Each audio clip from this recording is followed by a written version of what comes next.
Ndugu washiriki, nirudie kuipongeza Wizara ya Habari, Utamaduni, Sanaa na Michezo, Jamhuri ya Muungano wa Tanzania na Wizara ya Habari, Vijana, Utamaduni na Michezo ya Serikali ya Mapinduzi Zanzibar kwa kuendelea kuratibu vikao kazi maafisa utamaduni na maafisa maendeleo ya michezo kwa pamoja. Vikao hivi kwetu sisi ni muhimu sana kwa sababu vinatoa nafasi kwa washiriki kujadili fursa za kisekta, kubaini changamoto zinazokabili sekta na kupendekeza njia za utatuzi wa changamoto hizo kwa pamoja. Vikao kazi kama hivi vimekuwa na tija kubwa kama ilivyoelezwa na walionitangulia, lakini moja ya matokeo makubwa ni kuanzishwa kwa kitengo kinachojitegemea cha utamaduni, sanaa na michezo katika ngazi ya mamlaka ya serikali za mitaa ambacho zamani hakikuwepo. Halmashauri zetu zilikuwa na mtu mmoja tu anaitwa afisa utamaduni, sanaa na michezo.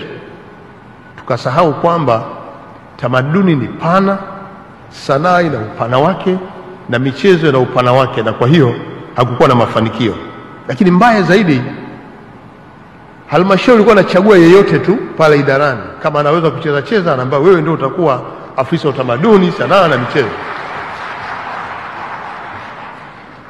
Tukasahau kwamba nchi yetu tunayo sera ya elimu ambayo imeanzisha na vyuo vinavyofundisha taaluma mahususi kwenye maeneo haya yote.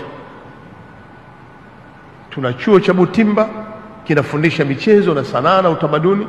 Kwa hiyo tuna maafisa utamaduni wanaoweza kwamba afisa utamaduni walioko kwenye wilaya zetu. Tuna chuo cha Malia kinafundisha michezo, unaweza kupata wataalamu wa michezo kutoka Malia. Tuna chuo cha Bagamoyo kinatoa taaluma za watu waliobobea kwenye sanaa na utamaduni, tunaweza kupata maafisa utamaduni kutoka Bagamoyo.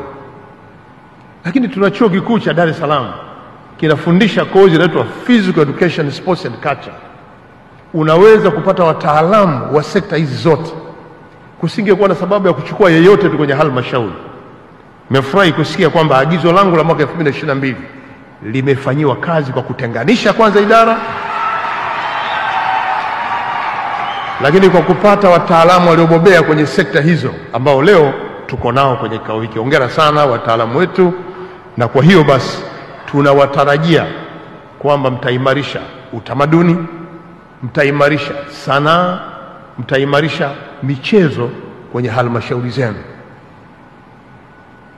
Na katibu mkuu ameeleza, Mheshimiwa Dr. Samia Suluhu Hassan anaendelea kutoa vibali vya ajira za wataalamu wa sekta hizi zote, michezo, utamaduni na sanaa, ili pasimamiwe kikamilifu maeneo haya matatu kwenye halmashauri zetu na tupate mafanikio. Kwa leo tunapoambiwa kuwa vitengo hivi vipo, tunao wajibu wa kuimarisha maeneo haya. Wakurugenzi wa halmashauri mko hapa. Kwa halmashauri ambazo hazina maafisa utamaduni, hazina maafisa maendeleo ya michezo, zihakikishe zinapata maafisa hao mara moja ili wafanye kazi zao.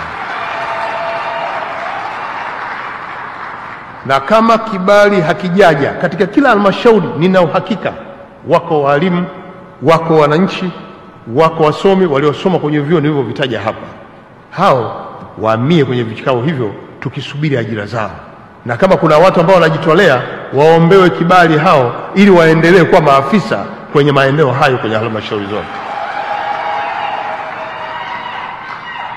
Makatibu tawala mikoa, nyie ndio wakuu wa watumishi, nenda mkasimamie halmashauri zenu kuwa zina maafisa kwenye maeneo haya yote kwa lengo la kufanya mikoa yetu kuwa na mafanikio makubwa, ili sasa halmashauri ambazo ndio zina wadau ziendelee kuimarisha miundombinu ya kufanya michezo hii, shughuli za utamaduni na sanaa kuwa zinaendeshwa kwenye maeneo haya.